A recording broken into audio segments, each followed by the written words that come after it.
بسم اللہ الرحمن الرحیم. السلام علیکم. باخبر سویرا میں خوش آمدید. میں صدف عبدالجبار، میرے ساتھ ہوتے ہیں سائم خان. آپ کا ہمارا ساتھ ہوتا ہے روزانہ، اور روزانہ ہی ہم آپ کو جو جنگ ہو رہی ہے اس حوالے سے اپڈیٹس بھی تازہ ترین دیتے ہیں صبح سویرے، تاکہ آپ کو پتہ چلے. کیونکہ ڈونلڈ ٹرمپ کے بدلتے بیانات، بدلتا موقف جو ہے وہ موسم کم بدلتا ہے اور ان کے بیانات بہت زیادہ بدل جاتے ہیں، اور ایسا یو ٹرن لیتے ہیں وہ کہ آپ پہلے وہ ایک بات کر رہے ہوتے ہیں، پھر دوسری جانب بالکل اپوزٹ بات کر رہے ہوتے ہیں. آئی تھنک ان کی جو کیبنٹ میں بیٹھے لوگ ہیں نا، مارکو روبیو ہو گئے، پیٹ ہیکسٹ ہو گئے، ان کو بھی خود نہیں پتا ہوتا ہوگا کہ اب کیا ڈونلڈ ٹرمپ کہنے والے ہیں. اور اس کے بعد ڈونلڈ ٹرمپ کو مجھے لگتا ایسے ہے آپ 1 گھنٹہ اگر ٹی وی دیکھنا بند کر دیں، ڈونلڈ ٹرمپ کا ٹروتھ سوشل دیکھنا بند کر دیا، ایکس نہ دیکھیں نا، اگلے گھنٹے میں کچھ سے کچھ ہوا ہوتا ہے. یہ چل رہا ہے آج کل، وار اپڈیٹس کے ساتھ کیچ اپ کرنا is very difficult. Donald Trump کی شروع کی کچھ بیانات ایسے ہوتے ہیں، میں سمجھتی ہوں شاید فیک ہیں، کسی نے مذاقیہ ٹویٹ کی ہے، پیروڈی اکاؤنٹ ہوگا، لیکن پتہ چلتا ہے وہ ایکچوئل میں ڈونلڈ ٹرمپ کا. آپ سوچیں کہ Donald Trump said about the Saudi ولی عہد، وہ مجھے 10 دفعہ وہ جا کے ویریفائی کرنا پڑا کہ واقعی ڈونلڈ ٹرمپ نے یہ بولا ہے.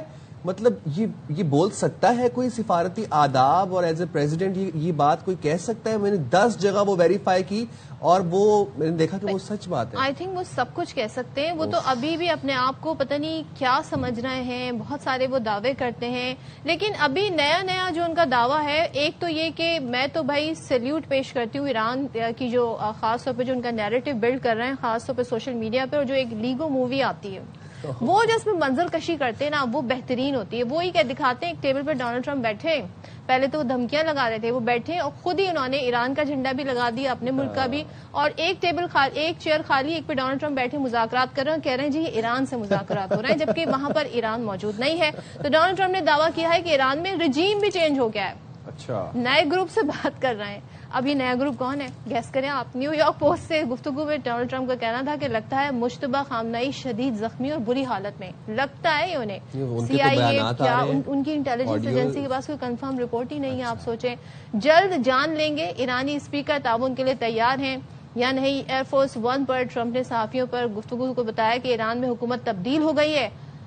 تبدیل ہو گئی حکومت؟ یہ تو ڈونلڈ ٹرمپ کو لگتا ہے شاید ان کو کوئی وہم ہے. اچھا، ویسے اس جنگ نے نا بہت سی چیزیں ایکسپوز کی ہیں، بہت سے پرسپیکٹیوز، بہت سے نیریٹیوز شیٹر ہوئے ہیں. سالوں سے جو لوگوں کو لگتا تھا کہ اچھا ایسا ہے، وہ اب لگتا ہے کہ جیسے ایسا نہیں تھا. ابھی ہمارے پروگرام سے پہلے ہمارے پروڈیوسر میں بریفنگ جو دے رہے تھے، وہ بتا رہے تھے کہ اسرائیلی سولجرز کے حوالے سے ایک یہ بڑا ایک پرسپیکٹو تھا کہ وہ تو پاتال تک جان نہیں چھوڑتے، ویل اکوپڈ ہوتے ہیں، اور اسرائیلی ڈیفینس سسٹم کوئی چڑیا پر نہیں مار سکتی. تو میں بڑا سرپرائز ہوا تھا، کیونکہ ہم نے جو یہ جو جنگیں جتنے دفعہ اسرائیل کانفلکٹ میں دیکھا ہے، کیا آئرن ڈوم، کیا ڈیوڈ سلنگ، کیا ایرو 1 ایرو 2، کچھ نہیں. میزلز جا رہے ہیں، حیفا میں بھی جا رہے ہیں اور تل ابیب میں بھی جا رہے ہیں. تو یہ سب جو جھوٹ بنا پرسپیکٹو بنایا. آپ دیکھیں نا اسرائیل کتنی مار کھا رہا ہے، ساری مار اسرائیل کو ہی پڑ رہی ہے. ایون کہ اب جو ریزرو ٹروپس ہیں وہ امریکہ سے منگوائے جا رہے ہیں اسرائیلیوں کی حفاظت کے لیے. آپ اس سے اندازہ لگائیں. اور وہی بات، کہاں گیا بھائی آپ کا آئرن ڈوم، کہاں گیا آپ کے پاس وہ ٹیکنالوجی؟ اور مطلب، اور اس کے بعد جب یہ لوگ انسانی حقوق کی بات کرتے ہیں نا، مجھے بہت ہنسی آتی ہے.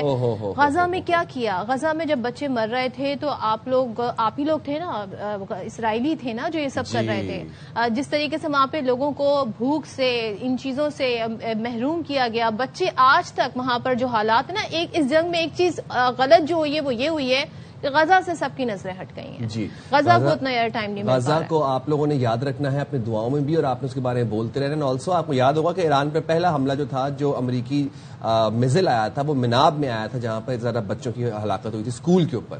ناٹ ٹو فرگیٹ، یہ بات ہمیں یاد رکھنی ہے. اچھا، اب ڈونلڈ ٹرمپ کی آپ نئی بات سن لیں. اپنے جو سوشل ٹروتھ ہے یا ٹروتھ سوشل، انہوں کا جو پلیٹ فارم ہے اس پر انہوں نے لکھا ڈیل نہ ہوئی اور آبنائے ہرمز نہ کھولی تو ایران کے تمام بجلی گھر، تیل کنویں اور جزیرہ خاک تباہ کر دیں گے. فائنینشیل ٹائمز سے وہ بات کر رہے تھے. پھر کہہ رہے تھے جہاز آبنائے ہرمز سے گزرنے کی اجازت اسپیکر باقر قلبیاف نے دی تھی. یہ تمام تر باتیں. اور ابھی میں نے تازہ ترین بیان سنا ہے کہ کھلے نہ کھلے جنگ اختتام کی طرف جا رہی ہے. اب آپ سوچیں کتنا تضاد ہے ان کی اس باتوں میں. ابھی جو تھوڑی دیر پہلے میں نے آپ کو بات بتائی اور جو لیٹسٹ اسٹیٹمنٹ ہے کتنا تضاد ہے. اچھا، امریکی صدر ٹرمپ ایران سے یورینیم نکالنے کے لیے عسکری کارروائی پر غور کر رہے ہیں، اور وال اسٹریٹ جرنل یہ رپورٹ کر رہا ہے کہ ممکنہ کارروائی کے تحت امریکی افواج کو کئی دن ایران میں رہنا پڑ سکتا ہے. یہ جناب بوٹس آن گراؤنڈ کی بات ہو رہی ہے، یہ کب سے ہو رہی ہے؟ 2-4 ہفتے ہوں گے، لیکن مجھے لگ رہا ہے حوصلہ نہیں پڑا ڈونلڈ ٹرمپ کا. ڈونلڈ ٹرمپ کہہ رہے ہیں مجھے فضائی جو مار پڑی ہے شاید وہی ابھی برداشت کرنا مشکل ہوئی ان کے لیے. ٹرمپ نے ابھی تک اس آپریشن کی منظوری نہیں دی. امریکہ مذاکرات کے لیے افزودہ یورینیم حوالے کرنے کا مطالبہ کر رہا ہے. صدر ٹرمپ اس آپشن کے لیے عمومی طور پر آمادہ ہیں. امریکی عہدیدار کے مطابق یہ ایک انتہائی پیچیدہ اور پرخطر مشن ہے، کیونکہ یورینیم جو وہ کہتے ہیں کہ ایران کا جو افزودہ یورینیم ہے وہ نکال کے میں نے US لے کے جانا ہے. کیسے گزریں گے کہاں سے؟ اب تجزیہ کاری تو کہہ رہے کہ بڑا پرخطر مشن ہے. کر نہیں سکتے، کریں گے کیا مطلب؟ اچھا چلے جی، اب بتا دیں ایران اس ساری صورتحال پہ کیا کہہ رہا ہے. ایران کی امریکہ سے براہ راست مذاکرات کی سختی سے تردید، واشنگٹن کے مطالبات کو غیر معقول قرار دے دیا. ایرانی وزارت خارجہ کے ترجمان بتاتے ہیں کہ صرف ثالثوں کے ذریعے پیغامات کا صرف تبادلہ ہوا ہے، یہ بھی آفیشیل ایک بات چیت شروع نہیں ہوئی ہے جس میں امریکہ کی جانب سے بات چیت کی خواہش ظاہر کی گئی ہے. کہاں سے ظاہر کی گئی ہے؟ امریکہ کی جانب سے. اب تک براہ راست کوئی بات نہیں ہوئی، اور یہ کہا کہ امریکی سفارتکاری پر طنز بھی کیا. انہوں نے کہا کہ امریکی سفارتکاری کے دعووں کو خود امریکہ میں کتنے لوگ سنجیدگی سے لیتے ہیں، اور پہلے دن سے ہمارا موقف واضح ہے کہ ہمارے جو نکات ہیں ان پر غور کیا جائے. لیکن بہرحال یہ ایران نے ساری بات بتا. اچھا جی، اب ذرا آپ کو بتاتے ہیں کہ باقی جو مڈل ایسٹرن کنٹریز ہیں ان کا کیا رد عمل ہے. ساتھ ساتھ ترکی نے ایرانی بیلسٹک میزائل حملہ ناکام بنانے کا دعویٰ کیا ہے. ترک وزارت دفاع نے یہ بتایا کہ ایرانی میزائل فضائی حدود میں داخل ہونے پر مشرقی بحیرہ روم میں موجود نیٹو کے فضائی نظام نے کامیابی سے مار گرایا. یہ رواں ماہ چوتھا واقعہ ہے. اس سے پہلے 3 واقعات کی ایران تردید کر چکے. اچھا، یہ آپ لوگ یاد رکھیں کہ ٹرکی نیٹو کا حصہ ہے. ٹرکی پہ میزل آنا بڑی خطرناک بات ہے، کیونکہ اگر ٹرکی پہ اٹیک ہوتا ہے تو اٹ مینس کہ پھر پورا نیٹو جو ہے وہ آپ جہاں سے اٹیک ہو رہا ہے وہ اس کنٹری کو اٹیک کرے گا. انقرہ کو اس معاملے کی مشترکہ تحقیقات کی پیشکش بھی کی گئی تھی. ایرانی فوج نے کہا ہے کویت کے پانی صاف کرنے کے پلانٹ پر جو ڈی سینلائزیشن واٹر ہوتا ہے اس پر ایران نے حملہ نہیں کیا. اچھا، اب یہ ایران جو حملوں کی تردید کر رہا ہے نا، یہ آپ کو یاد ہوگا سعودی کی جو آئل ریفائنری تھی ارامکو، اس پہ حملہ ہوا، ایران نے کہا کہ میں نے نہیں کیا. اب ٹرکی پہ حملہ ہوا، ایران نے کہا میں نے نہیں کیا. عمان پہ جو حملہ ہوا ایران نے کہا میں نے نہیں کیا. ابھی جو کویت کی ڈی سینلائزیشن پلانٹس پہ حملے ہو رہے ہیں ایران کہہ رہا ہے میں نہیں کر رہا. یہ کون کر رہا ہے؟ یہ ان کنٹریز کو اس وار میں گھسیٹنے کے لیے، ڈریگ کرنے کے لیے یہ حملے کیے جا رہے ہیں. یہ معلوم کرنا ضروری ہے کہاں سے حملے ہو رہے ہیں. اچھا جی، برطانوی وزیر اعظم کیئر سٹارمر کہتے ہیں کہ ایران جنگ ہماری نہیں، مطلب وہ ایک نہیں کئی بار کہہ چکے ہیں، اس کا حصہ نہیں بنیں گے. کہا اپنے موقف پر قائم ہے، جنگ کا حصہ بن کر اپنے شہریوں پر بوجھ نہیں ڈالیں گے. اسی طریقے سے اسپین نے 2 ٹوک موقف اپنایا. ایران جنگ میں شامل امریکی طیاروں کے لیے فضائی حدود بند کر دی ہے. اسپانوی وزیر دفاع کہتے ہیں یہ بات واضح کر دی تھی کہ ایران جنگ میں فوجی اڈوں کے استعمال کی اجازت نہیں دی جائے گی. فیصلے کے بعد امریکی جنگی طیارے جو ہیں طویل ایک متبادل راستہ اختیار کرنے پر مجبور ہو گئے. اب سوچیں کتنا غصہ آیا ہوگا ڈونلڈ ٹرمپ کو ان دونوں ملک پر. امریکی صدر اسپین پر پابندیاں لگانے کی پہلے ہی دھمکیاں دے چکے ہیں، تو اسپین بھی ڈٹ گیا. انہوں نے کر لیں جو کر لیں، آپ تو پتہ نہیں آپ کیا کیا کر رہے ہیں. تو اب اچھا، یہاں پر ایک بڑا ایک کروشل ایک اینگل ہے، ذرا وہ بھی ڈسکس کریں گے. ہمارے ساتھ موجود ہے ماہر مشرق وسطی امور منصور جعفر صاحب. بہت شکریہ منصور صاحب، آپ نے پروگرام کے لیے وقت نکالا. ابھی صدف بات کری تھی اسپین کی، اس سے پہلے UK کا بتایا. UK، Spain, NATO, Donald Trump ترلے منتیں کرتے رہے، کسی نے ڈونلڈ ٹرمپ کو کوئی ہاتھ بازو نہیں پکڑایا. بٹ جب ایران ریٹیلیٹ کر رہا تھا خلیجی ممالک میں امریکن ملٹری بیسز کو نشانہ بنا رہا تھا، اس پوائنٹ پہ ہر ملک اپنے سالمیت کا دفاع کا حق رکھتا ہے. لیکن ایسے پوائنٹ پہ پاکستان نے جو سفارتکاری کی اور پاکستان نے جو بیک چینل ڈپلومیسی کی، نہ صرف خود اس وار میں پاکستان انگیج ہونے سے اپنے آپ کو روکا، بلکہ جو خلیجی ممالک تھے، سعودی ہے، قطر ہے، کویت ہے، UAE ہے، ان کو بھی ایکسپلیسٹلی اس وار میں انگیج ہونے سے روکا پاکستان نے. تو پاکستان کا جو سفارتی کردار ہے سر، اس کو کیسے دیکھتے ہیں آپ؟ جی، پاکستان نے، میں سمجھتا ہوں ڈے 1 سے ہی اس جنگ کے آغاز سے ہی جتنے ایک افیکٹو ڈپلومیسی اور خاص طور پہ ایک اپنی بیلنسڈ اپروچ جو ہے، کیونکہ پاکستان کی پوزیشن اس حوالے سے بڑی کروشل تھی کہ پاکستان ظاہر ہے ایک بارڈر شیئر کرتا ہے ایران کے ساتھ، ہمسایہ ملک ہے، اور اسی طریقے سے جو سعودی عرب اس کے ساتھ پاکستان کا ایک میوچل ڈیفنس پیکٹ موجود ہے کہ جس کے تحت ہم سعودی عرب کے دفاع کی ذمہ داری بھی جو ہے وہ نبھانے کے پابند ہیں. تو ایسی صورت میں پاکستان کے لیے بڑا ایک ٹائٹ روپ بن گیا تھا، اور پاکستان کس طریقے سے اپنی ایک بیلنس اپروچ لے کے چلے. تو پاکستان نے نہ صرف یہاں پہ بڑی ایک بیلنس اپروچ کو اپنایا، بلکہ اس کے ساتھ ساتھ جو بین الاقوامی فورم میں